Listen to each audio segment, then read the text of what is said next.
Hey, this is my bike check. For the grips, we have ODI long necks in purple, which is the ODI push barns, which has a leaf in it. Some kind of yellow leaf, that's weird. But Cult leader bars with a purple animal remix stem, stock fit forks, a stock peg, an Alienation 440 rim in gold laced to a Alienation hub.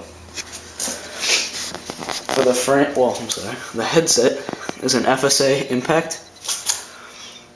For the frame, it's just a stock 2009 Signature Series Park.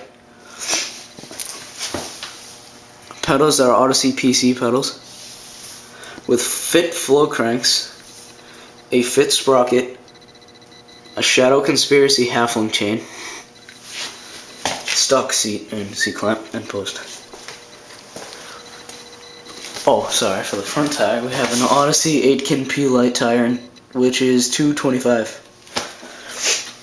For the peg, it's just another stock one. For the hub guard, it is a Primo drive side hub guard, and this is an Animal RS laced to a Shadow Raptor hub.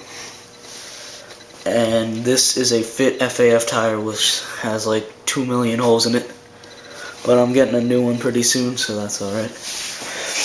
And I have a subscriber that's been talking to me and he wanted this bike check, so this is for him, and I'm going to have his name in the description. And I also said something about a surprise. I'm not going to tell you obviously because that's the point of a surprise, but I'll just let you know it obviously has something to do with my bike. And it's going to be here on Monday. So be looking forward to that. I'll probably have a video up Tuesday for that. And after this video gets uploaded, there's going to be a new grind that I learned, which is an over toothpick. Now this is the first one I ever learned, so don't be making fun of it, but that's pretty much it. So thanks for watching. Comment, like, subscribe if you're not. Thanks.